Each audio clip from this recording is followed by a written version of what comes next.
നമസ്കാരം. പുതിയൊരു വീഡിയോയിലേക്ക് എല്ലാവർക്കും സ്വാഗതം. 2026 ജൂലൈ 18 നടന്ന 10th ലെവൽ പ്രിലിംസ് സ്റ്റേജ് 1ൻ്റെ എക്സ്പെക്റ്റഡ് കട്ട് ഓഫ് ആണ് ഇന്നത്തെ വീഡിയോയിൽ നമ്മൾ പറയാനായിട്ട് പോകുന്നത്.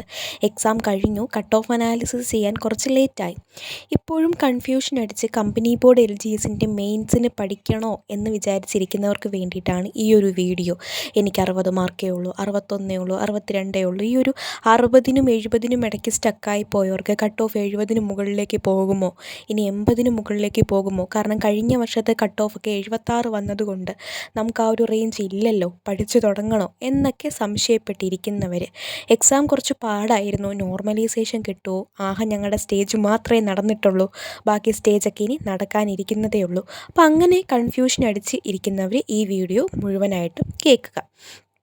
ജൂലൈ 18 നടന്ന ആദ്യഘട്ടം പരീക്ഷയെക്കുറിച്ച് നോക്കുമ്പോൾ ഒരു LGS ലെവലിൽ നിന്നും അല്പം ഉയർന്നു നിന്ന പരീക്ഷയായിട്ട് നമുക്ക് കണക്കാക്കാൻ കഴിയും. ഇനിയുള്ള സ്റ്റേജുകൾ PSC അതുപോലെ തന്നെ ആക്കുകയാണെന്നുണ്ടെങ്കിൽ നമുക്ക് നോർമലൈസേഷൻ്റെ കാര്യത്തിൽ ഒരു തീരുമാനത്തിലേക്ക് എത്താൻ കഴിയത്തില്ല. എങ്കിലും നമ്മൾ ഫസ്റ്റ് സ്റ്റേജ് മാത്രം വിലയിരുത്തിക്കൊണ്ട് നമ്മൾ നോക്കുകയാണെങ്കിൽ LGS ലെവൽ പരീക്ഷ നടത്തിയതിൽ നിന്നും അല്പം ഉയർന്നു നിൽക്കുന്ന ഒരു പരീക്ഷയായിരുന്നു. കാരണം +1 +2 ടെക്സ്റ്റിൽ നിന്ന് ചോദിച്ചു, പ്രസ്താവന രീതിയിലുള്ള ചോദ്യങ്ങൾ തന്നെ കുറച്ച് കൺഫ്യൂഷനാക്കി, എന്താണിത് എന്ന് മനസ്സിലാക്കാത്ത രീതിയിലുള്ള കണ്ടൻറ്റുകളൊക്കെ ചോദിച്ച ഒരു സാഹചര്യം ഉണ്ടായിരുന്നു. അപ്പോൾ കഴിഞ്ഞ പ്രാവശ്യം 76 മാർക്കാണ് കട്ട് ഓഫ് വന്നത് പ്രിലിംസിൻ്റെ കേസ് സംബന്ധിച്ച്. അപ്പോൾ ഇപ്പോഴും 76 മാർക്ക് ആകുമോ എന്ന് നിങ്ങൾ ഒരിക്കലും വിചാരിക്കേണ്ട കാര്യമില്ല.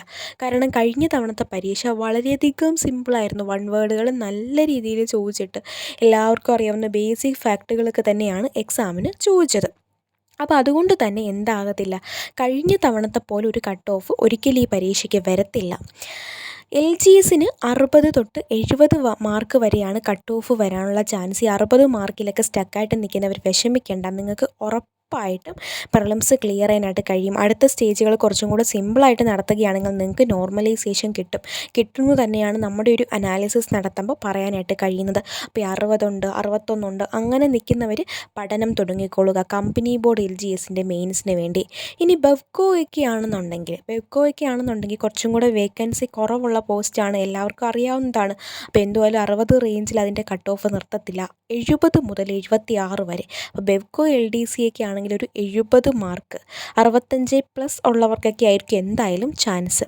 എന്തായാലും കഴിഞ്ഞ തവണത്തെ പോലെ കട്ട് ഓഫ് 75 മാർക്കിലേക്ക് പോകത്തില്ല. കാരണം എക്സാം അത്രയും സിമ്പിൾ അല്ലായിരുന്നു, കുറച്ചും കൂടെ സ്റ്റാൻഡേർഡായിട്ട് നടത്തിയ എക്സാം ആയിരുന്നു. എന്തായാലും ഒരു 65, 66 ആ ഒരു റേഞ്ച് വന്നവർ ഉറപ്പായിട്ടും സേഫാണ്. അപ്പോൾ 60 മാർക്കിന് മുകളിലോട്ട് കിട്ടിയവർ എന്ത് ചെയ്തുകൊള്ളുക, കമ്പനി ബോർഡ് LGSൻ്റെ മെയിൻസ് എക്സാമിന് നന്നായിട്ട് പഠിക്കുക. ഇനി 5 മാസത്തോളം സമയം നിങ്ങളുടെ മുന്നിലുണ്ട്. ഓഗസ്റ്റ്, സെപ്റ്റംബർ, ഒക്ടോബർ, നവംബർ, ഡിസംബറിലായിരിക്കും പരീക്ഷ നടക്കാനുള്ള ചാൻസ്. അപ്പോൾ നവംബറിനെക്കാട്ടിലും കുറച്ചും കൂടെ ചാൻസ് ആയിട്ട് തോന്നുന്നത് ഡിസംബർ മാസത്തിൽ പരീക്ഷ നടക്കുക എന്നാണ്. അങ്ങനെയാണെങ്കിൽ നിങ്ങളുടെ മുമ്പിൽ 5 മാസമുണ്ട്. പോട്ടെ, നവംബറിലാണെങ്കിൽ പോലും നിങ്ങളുടെ മുന്നിൽ എത്ര മാസമുണ്ട്? 4 മാസം സമയമുണ്ടല്ലേ. 4 മാസം 30 ദിവസം വെച്ച് 120 ദിവസം നിങ്ങളുടെ മുന്നിലുണ്ട്. കമ്പനി ബോർഡ് LGSൻ്റെ മെയിൻസ് സിലബസ് പഠിച്ച് തീർക്കാനായിട്ട് ഈ സമയം ധാരാളമാണ്. 3 മാസത്തിൽ നിങ്ങൾ സിലബസ് തീർത്തിട്ട് പിന്നീടുള്ള സമയങ്ങൾ നല്ല രീതിയിൽ റിവിഷൻ നടത്തി കറണ്ട് അഫേഴ്സും എല്ലാം പക്കാ സെറ്റാക്കി മാത്സൊക്കെ നല്ല ഫ്ലോ ആയിട്ട് ചെയ്ത് പെട്ടെന്ന് ആൻസർ കിട്ടുന്ന രീതിയിലേക്ക് നിങ്ങൾക്ക് എത്താനായിട്ട് കഴിയും. അപ്പോൾ 60 മാർക്കിന് മുകളിലോട്ടുള്ളവർ കോമൺ ആയിട്ട് കമ്പനി ബോർഡ് LGSനും വില്ലേജ് ഫീൽഡ് അസിസ്റ്റൻറ്റ് തുടങ്ങിയ പരീക്ഷകൾക്ക് പഠിച്ച് നിങ്ങളുടെ ഈ വിലപ്പെട്ട സമയം എന്ത് ചെയ്യുക, പഠിച്ചുകൊള്ളുക. അപ്പോൾ ഇനിയും നിങ്ങൾക്ക് എന്തെങ്കിലും കൺഫ്യൂഷൻ ഉണ്ടെങ്കിൽ ഈ വീഡിയോയുടെ താഴെ കമൻറ്റായിട്ട് ചോദിക്കാവുന്നതാണ്. ഉറപ്പായിട്ടും നിങ്ങൾ മാർക്ക് പറയുകയാണെങ്കിൽ നിങ്ങളുടെ മാർക്കിനെ വെച്ചുകൊണ്ട് നിങ്ങൾക്ക് പ്രിലിംസ് ക്ലിയർ ചെയ്യാൻ കഴിയുമോ എന്നുള്ളൊരു റിപ്ലൈ നമ്മൾ തരുന്നതാണ്. അപ്പോൾ ഇതുപോലുള്ള യൂസ്ഫുൾ വീഡിയോസിന് ചാനൽ സബ്സ്ക്രൈബ് ചെയ്ത് സപ്പോർട്ട് ചെയ്യുക. താങ്ക്